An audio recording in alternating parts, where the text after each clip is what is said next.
প্রিয় ছাত্রছাত্রী, আমি আজকে যে বিষয় নিয়ে আলোচনা করব সেটা হচ্ছে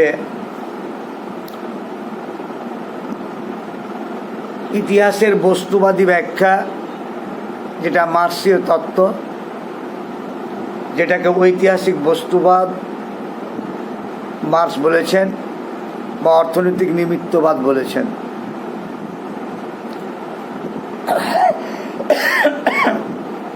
কার্ল মার্ক্স ইতিহাসের এক নতুন বস্তুবাদী ব্যাখ্যা দিয়েছেন।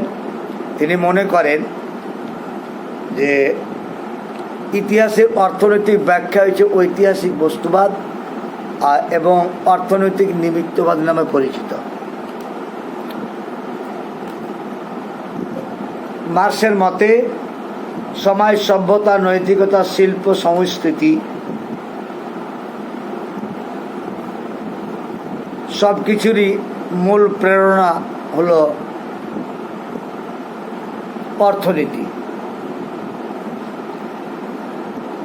যুদ্ধ, রাজনৈতিক ঘটনা বা মহাপুরুষের কর্মকাণ্ড ইতিহাসের গতি নিয়ন্ত্রণ করে না। আসলে ইতিহাসের গতিটা নিয়ন্ত্রণ করে অর্থনীতি।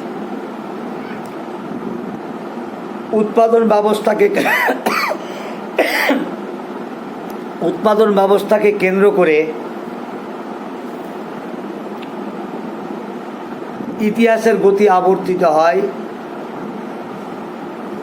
মানব সমাজের ইতিহাস হলো শ্রেণী সংগ্রামের ইতিহাস।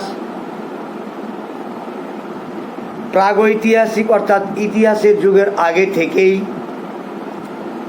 একটা শ্রেণী সংগ্রাম বা দ্বন্দ্ব চলছে। একটা সময়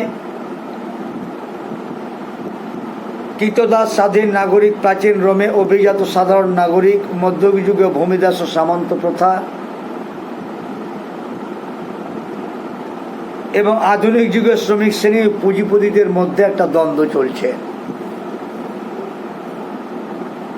তার বিশ্বাস, আধুনিক যুগের এই সংগ্রাম বিশ্বের সব মেহনত মানুষকে একত্রিত করবে এবং তারা এই পুঁজিপতি মানুষদের উপর, মালিক শ্রেণীর মানুষদের উপর ঝাঁপিয়ে পড়বে এবং তারা রাষ্ট্র ক্ষমতা দখল করে সর্বহারা একনায়ক তত্ত্ব প্রতিষ্ঠা করবে, যেখানে কোনো অত্যাচার ও শোষণ থাকবে না, ফলে রাষ্ট্রের কোনো প্রয়োজন থাকবে না। তাই তিনি আহ্বান করেছিলেন এই বস্তুবাদী অর্থনৈতিক নিমিত্তবাদের মাধ্যমেই যে দুনিয়ার মজদুর এক হও। তিনি আরও বলেছেন, সাম্যবাদী বিপ্লবের ভয়ে শাসক শ্রেণী কেঁপে উঠুক, দাসত্বের শৃঙ্খলা ছাড়া শ্রমিক শ্রেণীর মানুষের আর হারাবার কিছু থাকে না। তাহলে মোদ্দা কথা এই, মার্ক্সীয় মতে হচ্ছে ঐতিহাসিক বস্তুবাদ এবং অর্থনৈতিক নিমিত্তবাদ। যেটা বস্তুবাদ, ঐতিহাসিক বস্তুবাদ, সেটা হচ্ছে অর্থনৈতিক নিমিত্তবাদ নামেই পরিচিত। তিনি মনে করতেন মহাপুরুষের ঘটনাবলী, রাজনৈতিক যুদ্ধ বা বিভিন্ন কর্মকাণ্ড ইতিহাসের গতি নিয়ন্ত্রণ করে না।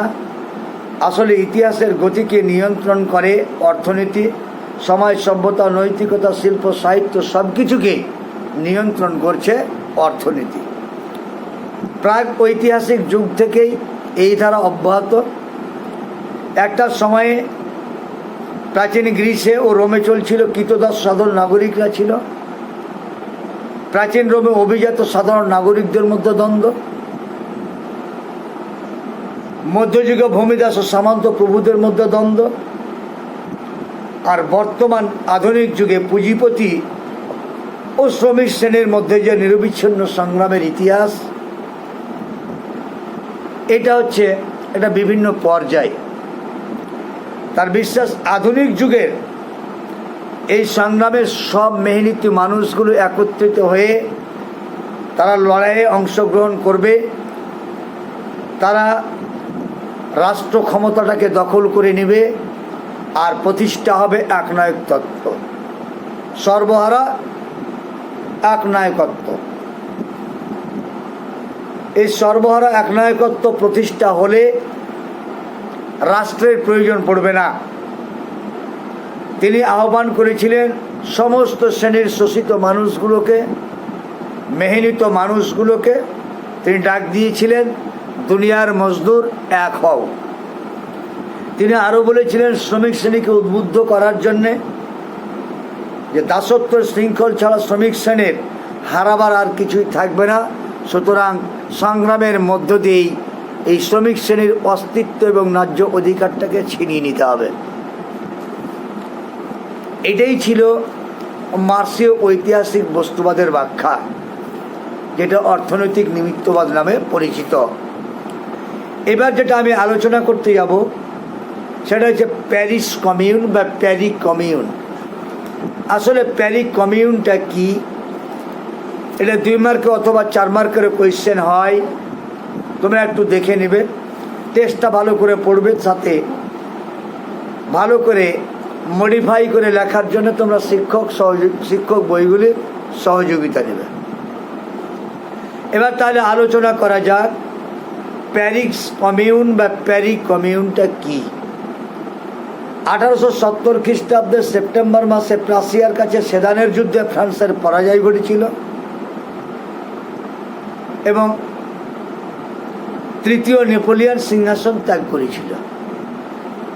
তাহলে ফ্রান্সে তখন তৃতীয় নেপোলিয়ন সিংহাসনে ছিলেন, প্রাসিয়ার নেতৃত্বে না প্রাসিয়ার কাছে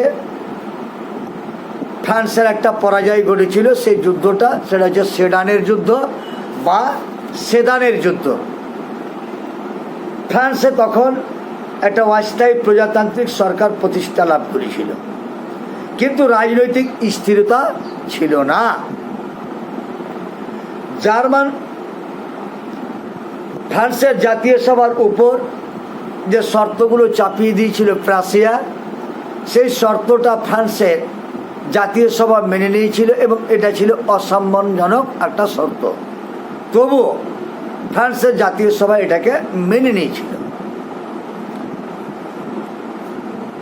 জানুয়ারি মাসে 1871 খ্রিস্টাব্দে ভার্সাই রাজপ্রাসাদে সংযুক্ত জার্মানির সম্রাট হিসাবে প্রাসিয়ার রাজা উইলিয়ামকে অভিষিক্ত করা হয়। কোথায়? ফ্রান্সে।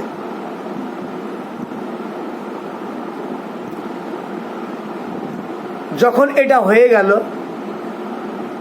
প্রাসিয়ার রাজা উইলিয়ামকে রাজা ঘোষণা করে দেওয়া হলো, তখন 18 মার্চ 1871 খ্রিস্টাব্দে প্যারিসের বিদ্রোহী মানুষরা, বিশেষ করে যারা চরমপন্থী প্রজাতান্ত্রিক, তারা এই সব ঘটনাকে মেনে নিতে পারল না। 1793 খ্রিস্টাব্দে যে জ্যাকোবিন দল যে কমিউন গঠন করেছিল, একটা সমিতি গঠন করেছিল, সেই মতো ফ্রান্সের প্রজাতান্ত্রিক সমর্থকরা একটা কমিউন গঠন করেছিল ফ্রান্সের বুকে। সেটা কি বলছে? Paris commune. এই প্যারিস কমিউন এর সাথে প্রাসিয়া বা ফ্রান্সে অবস্থিত যে জার্মানির বা প্রাসিয়ার নেতৃত্বে যে জার্মানির তৃতীয় উইলিয়াম শাসক, সেই শাসকের সঙ্গে তারা যুদ্ধ লিপ্ত হয়েছিল। 2 মাস যুদ্ধ চলেছিল। শেষ পর্যন্ত ফরাসি বাহিনী দমনমূলক ব্যবস্থা গ্রহণ করে প্যারি কমিউনকে ফরাসি বাহিনী বলতে ফ্রান্স তখন জার্মানির দখলে। এই প্যারি কমিউন যারা প্রতিষ্ঠা করলো প্রজাতান্ত্রিক সমর্থকদের সাথে, ফ্রান্সের বাহিনীর একটা যুদ্ধ বেঁধে গেল। ফ্রান্সের বাহিনী বলতে প্রাসিয়ার নেতৃত্বে যে জার্মানির শাসক প্রতিষ্ঠা আছে, তারাই ফ্রান্সের বাহিনী। এদের সাথে প্যারিস কমিউনদের একটা যুদ্ধ চলেছিল। সেই যুদ্ধে প্রচুর মানুষ মারা গিয়েছিল এবং বিদ্রোহীদের মধ্যে ছিলেন চরমপন্থী রাজনৈতিক সাম্রাজ্যবাদী প্রজাতান্ত্রিক শ্রমজীবী মানুষগুলো। এরা জ্যাকোবিনদের ন্যায় এরা চরমপন্থী ছিল এবং তারা বিদ্রোহ শেষ পর্যন্ত চালিয়ে গিয়েছিল, যদিও বিদ্রোহটা শেষের দিকে দমন করা হয়েছিল। এই জন্য ঐতিহাসিকরা বলছেন আসলে জ্যাকোবিন কায়দায় এই যুদ্ধটা, জ্যাকোবিন কায়দায় এই বিদ্রোহটা। সুতরাং এই প্যারিস কমিউন এর নেতৃত্বে যে যুদ্ধ হয়েছিল সেটাকে জ্যাকোবিন বিদ্রোহ বলা যায়।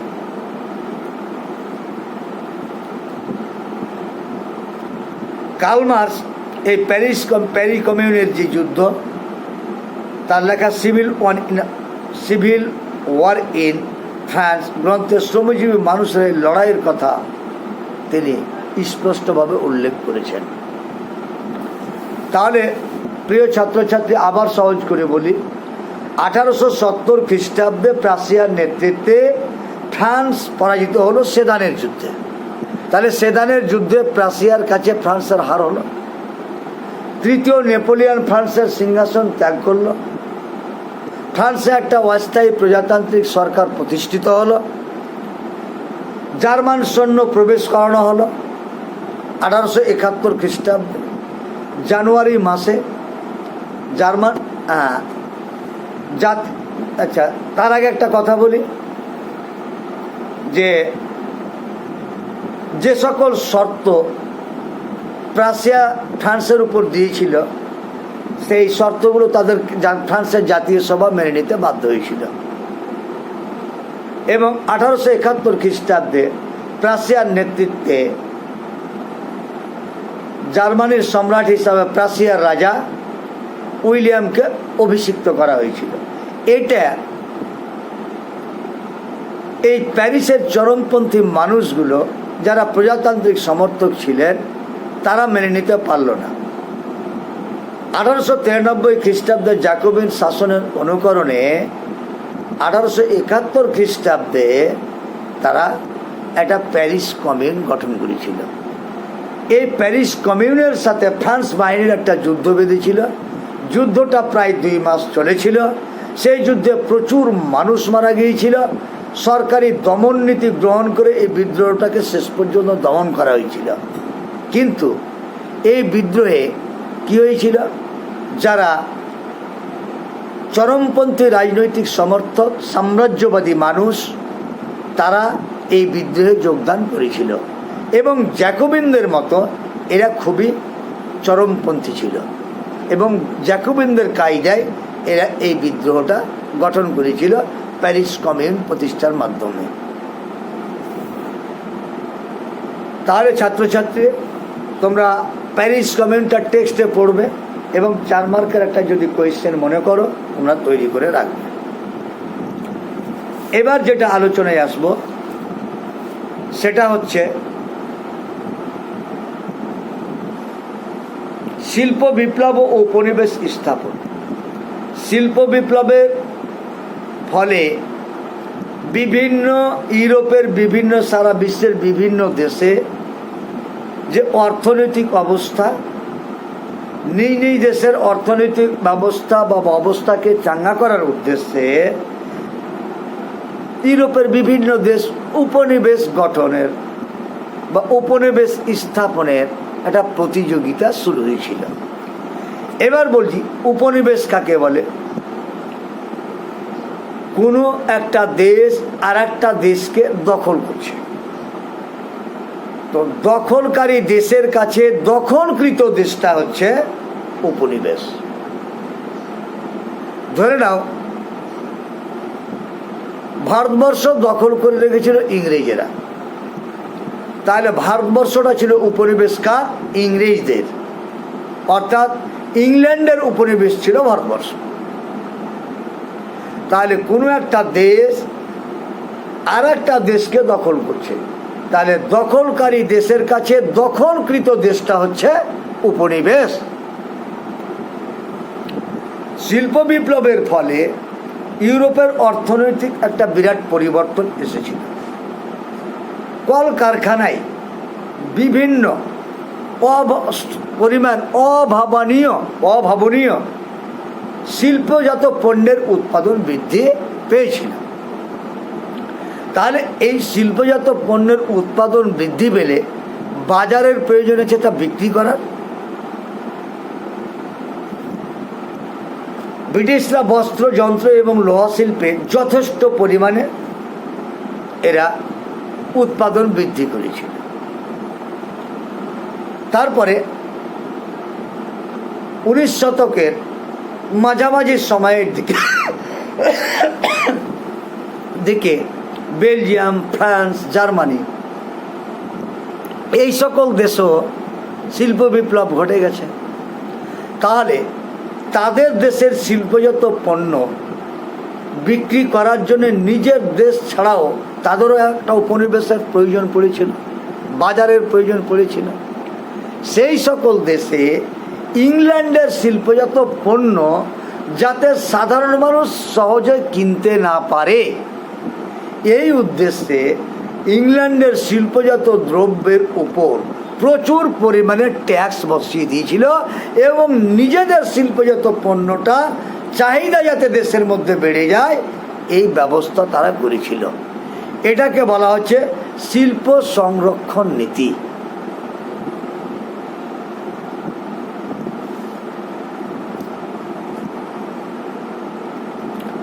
তাহলে একটা ইংল্যান্ড বাজার দখল করছিল প্রথম দিকে, ইউরোপের অন্যান্য দেশ যখন ওদের শিল্পজাত পণ্য বিক্রির জন্য বাজারের প্রয়োজন পড়ল, তখন উপনিবেশ সাম্রাজ্যের দিকে বিভিন্ন দেশের নজর পড়ল যে আমাকেও আমার উপনিবেশ সাম্রাজ্য বিস্তার করতে হবে। সুতরাং শিল্প বিপ্লবের ফলে সারা বিশ্বে ঔপনিবেশিক বাজার বৃদ্ধি পেয়েছিল বা উপনিবেশ স্থাপনের প্রয়াস বৃদ্ধি পেয়েছিল। এখানে একটা 2 মার্কের কোয়েশ্চেন আছে, শিল্প সংরক্ষণ নীতি। তাহলে বেলজিয়াম, ফ্রান্স, জার্মানির নিজেদের শিল্পজাত পণ্য যাতে দেশের মানুষের চাহিদা বৃদ্ধি করে, উপর চাহিদা বৃদ্ধি পায় এবং ইংল্যান্ডের শিল্পজাত পণ্য যাতে এই সকল দেশে প্রবেশ করতে না পারে, সেই উদ্দেশ্যে ইংল্যান্ডের শিল্পজাত পণ্যের উপর প্রচুর পরিমাণে ট্যাক্স বসিয়ে দিয়ে তাদের এই সকল দেশ থেকে নিজেদের পণ্যের চাহিদা বৃদ্ধি করার উদ্দেশ্যে যে সংরক্ষণ নীতি গ্রহণ করেছিল সেটাই শিল্প সংরক্ষণ নীতি নামে পরিচিত।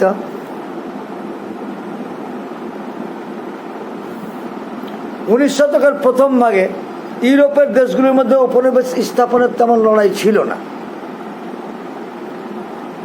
স্পেন আর পর্তুগাল তো ভেঙেই যেতে লেগেছিল।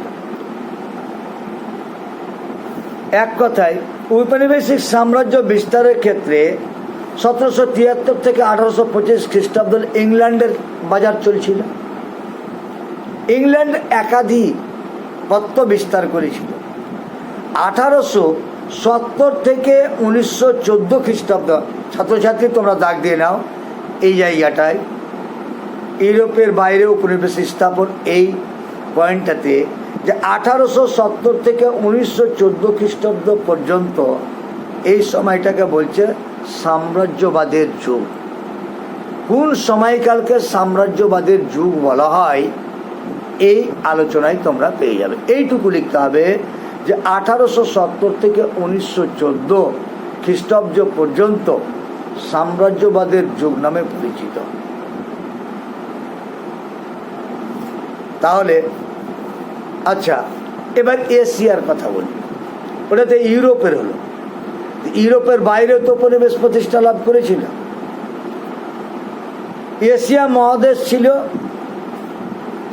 ইউরোপীয় যে জাতিগোষ্ঠীগুলো ছিল, বিভিন্ন দেশ ছিল, তাদের কাছে খুব লোভনীয় দেশ ছিল এই এশিয়া মহাদেশ। কারণ এই সকল দেশে খোলা বাজার দখল করে নিয়েছিল তারা।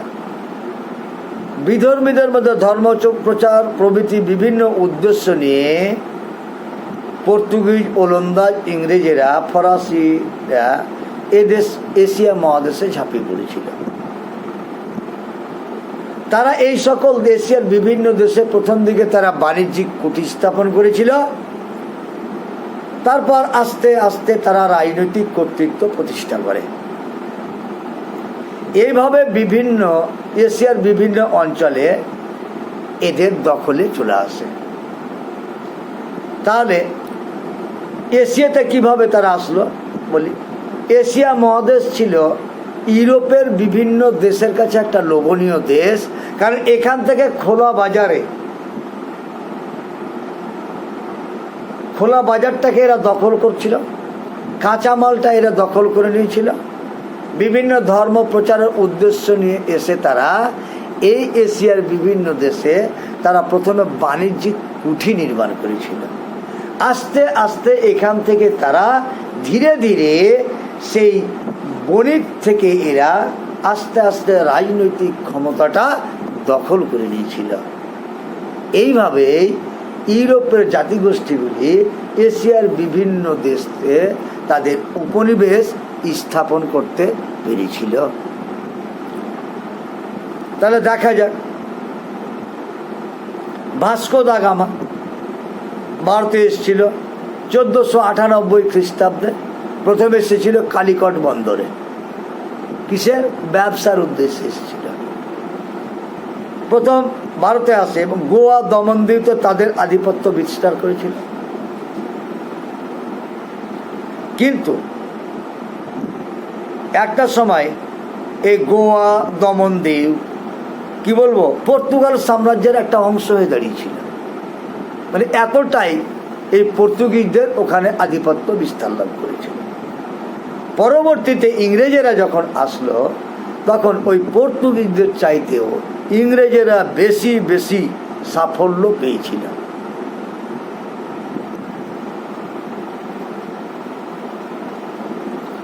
কারণ 1857 খ্রিস্টাব্দের মধ্যে ভারতবর্ষে বিভিন্ন যুদ্ধ বিগ্রহের মাধ্যমে রাজনৈতিকভাবে উদ্দেশ্য প্রণোদিত হয়ে ভারতবর্ষের বিস্তীর্ণ অঞ্চল তারা দখল করে নিয়েছিল এবং ইস্ট ইন্ডিয়া কোম্পানির অধীনে ছিল। এই জন্য ব্রিটিশ পণ্য বিক্রি করা, ব্রিটিশ বা ইংল্যান্ডের শিল্পজাত পণ্য উৎপাদনের ক্ষেত্রে যে কাঁচামালের দরকার সেটা তারা এই ভারতবর্ষ থেকেই নিয়ে গিয়েছিল। তো যাই হোক, তাহলে এখানে প্রশ্ন হচ্ছে সাম্রাজ্যবাদের যুগ কোন সময়টাকে বলছি, কার্ল মার্ক্সের ঐতিহাসিক বস্তুবাদের ব্যাখ্যাটা কি, খুব ছোট করে লিখতে গেলে বলবে কার্ল মার্ক্স তার ঐতিহাসিক বস্তুবাদ তিনি মনে করেন রাজা বা রাজনৈতিক ঘটনাবলী বা মহাপুরুষের ঘটনাবলী ইতিহাসের গতিকে নিয়ন্ত্রণ করে না। ইতিহাসের গতিকে নিয়ন্ত্রণ করে, সমাজকে নিয়ন্ত্রণ করে, সভ্যতা সব কিছুকে নিয়ন্ত্রণ করে অর্থ। এই শ্রমিক শ্রেণীর মানুষরা ওই মালিক শ্রেণীর মানুষের কাছে শোষিত হতে থাকে। এটা একেবারে নির্বিচ্ছিন্ন একটা ঘটনা। প্রাচীন রোম বা গ্রিস থেকে শুরু করে আধুনিক যুগ পর্যন্তই এরকম একটা ধারা অব্যাহত চলছে।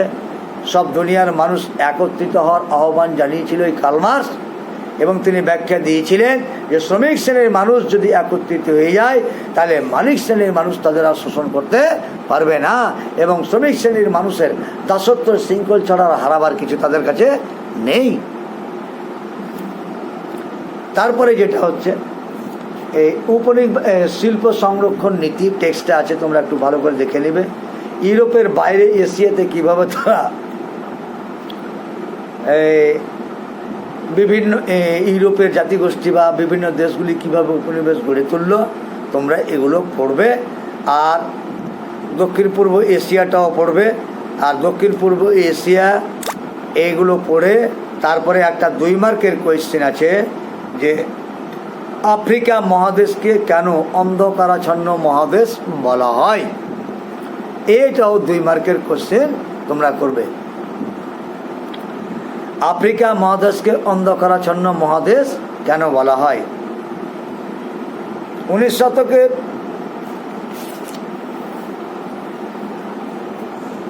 তৃতীয় দশক পর্যন্ত আফ্রিকা ইউরোপের খুব কাছাকাছি অবস্থান করেছিল। আফ্রিকা ইউরোপের কাছে একটা অজ্ঞাত দেশ ছিল, একটা অনাবিষ্কৃত দেশ। ইউরোপ মহাদেশের সন্নিকটে বা কাছাকাছি থাকা সত্ত্বেও ইউরোপে যে শিল্প বিপ্লব ঘটে গেল, ওখানে যে অর্থনৈতিক আলোর ফুটে উঠল, তার কাছাকাছি থাকা সত্ত্বেও আফ্রিকাতে সেটা ঘটল না, বা আফ্রিকার সেভাবে উন্নতি হলো না, সেখানে অন্ধকার হয়েই থাকলো। তোমরা এই সংজ্ঞাটাও দেখে নেবে যে আফ্রিকা মহাদেশকে অন্ধকারাচ্ছন্ন মহাদেশ কেন বলা হয়। এটাও একটা 2 মার্কের কোয়েশ্চেন, তোমরা একটু দেখে নেবে। Thank you, a lot of thanks. তোমরা টেক্সটটা ভালো করে পড়বে। পরবর্তী ক্লাসটায় আমি 2 মার্ক 4 মার্কের যে কোয়েশ্চেনগুলো হবে সেইগুলো নিয়ে আলোচনা করব। এগুলো একটু তোমরা খুঁটিয়ে খুঁটিয়ে পড়বে, ভালোভাবে থেকো, পড়াশোনার সঙ্গে যুক্ত হও এবং অযথা সময় নষ্ট করবে না। এবং এই ভিডিওর মাধ্যমে আমি অভিভাবকদের বার্তা দিতে চাই যে আপনারা আপনাদের প্রিয় সন্তানটির দিকে একটু খেয়াল রাখবেন, তারা যেন সুষ্ঠুভাবে পড়াশোনার সঙ্গে যুক্ত থাকেন। Thank you.